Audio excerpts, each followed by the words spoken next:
All right, today we're diving deep into the story of a deity who's as powerful, as complex, and as life-giving as the rivers she commands. We're talking about Oshun.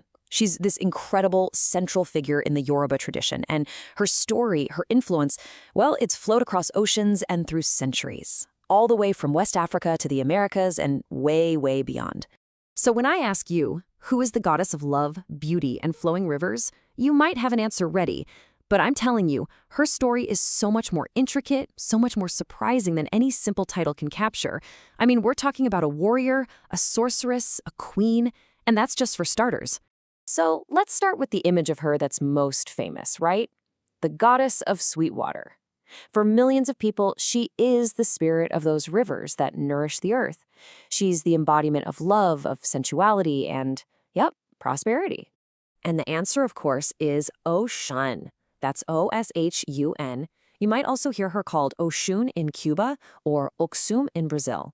And she is, without a doubt, one of the most popular and deeply loved deities or orishas in Yoruba spirituality and all the traditions that have grown from it. But here's the thing. All these domains, love, fertility, wealth, they're just scratching the surface. It's not just about attraction or abundance. Her story is about an absolutely indispensable cosmic power. And to really get that, we've got to go back, way back, to the very beginning. So let's rewind the clock. We're heading to West Africa, to the land of the Yoruba people, what we now call Nigeria and Benin, because this is where her story truly kicks off. And it's not just as a goddess, it's as a foundational force of creation itself. Yeah, really. Okay, first, a really key term we need to know is Orisha. So what's an Orisha? Think of them as divine spirits. They were sent by the supreme creator, Olodumare, to basically manage the forces of nature and humanity. The important thing is they're not some distant, untouchable gods. No, they are active, present forces in the world. So, the sacred stories tell us that Olodumare, the creator, sent down this group of primordial spirits to get the world organized. And how many were they? 17. Exactly 17 of them. And right here, this is the crucial point. Get this. Out of those 17 orishas sent to literally shape our reality, only one of them was female. And you guessed it, that was Oshun.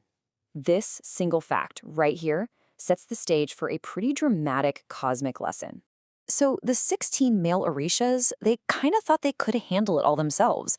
They completely ignored Oshun and just got to work. But it was a total disaster. Everything they tried to do failed. The world, it just stayed this barren, lifeless rock. It wasn't until they finally humbled themselves, went to Oshun and pleaded for her help that creation could actually happen. Her life-giving waters began to flow and boom, the world finally blossomed. But Oshun's story doesn't just stay put in Africa. Far from it. Just like millions of Yoruba people, she was forced to cross the Atlantic during the horrors of the slave trade. And her story becomes this powerful narrative of incredible resilience, of survival, and of adapting to a brutal new world. And this timeline, it just lays out that journey so clearly. You see, enslaved Yoruba people, they carried their faith with them. They kept the traditions of the Orishas alive, often in secret. And in places like Cuba and Brazil, these practices didn't just survive, they flourished, eventually evolving into religions we know today like Santeria and Candomblé. And now, fast forward to today, Oshun has exploded into the global consciousness. She's become this powerful symbol of Black womanhood and divine feminine energy. So you gotta wonder, right? How on earth did these traditions survive under such brutal oppression, with forced conversion to Catholicism happening everywhere? Well, the answer is in this absolutely brilliant and creative strategy of cultural preservation. The key concept, the big word here, is syncretism. What's that? It's basically blending different beliefs. To keep worshiping without being punished, enslaved Africans cleverly merged their beliefs with their captors. They saw these parallels between their orishas and the Catholic saints, and they essentially hid their deities right there in plain sight. And this table shows you exactly how they did it. It's fascinating. So, Oshun, she was syncretized with Our Lady of Charity, who happens to be the patron saint of Cuba and has her own legend about being found floating in the water. See the connection? The mighty warrior Shango was hidden behind St. Barbara. The healer Babalu Aye was behind St. Lazarus. I mean, it was just an ingenious act of spiritual survival. Okay, now we're going to get into what truly reveals just how complex Oshun is. You see, she isn't just one single being. She has many different avatars, or paths, and each one represents a totally different aspect of her essence. These are called caminos. That's the Spanish word for roads or paths. And each camino shows us a different side of Oshun. One might be her as a youth, another as an old woman. One's a warrior, another's a healer. It perfectly reflects the dynamic, ever-changing flow of life itself. You know, just like a river. So let's start with a Camino that will absolutely shatter any simple stereotype you have of a love goddess.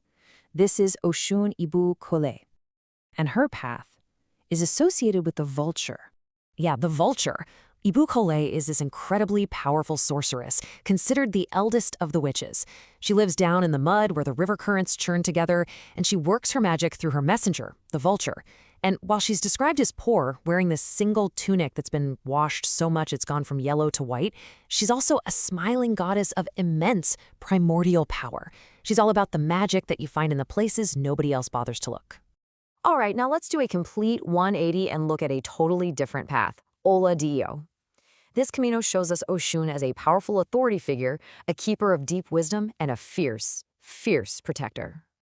So, Elodie is the wife of the great diviner Orunmila, and believe me, she is just as skilled at divination as he is. But this is not the dancing, flirtatious Oshun. Nope, she's a serious, respectable lady who does not dance. She's also a warrior who fights with iron tools to defend her children, and it's said she can't be defeated by her enemies. A total powerhouse.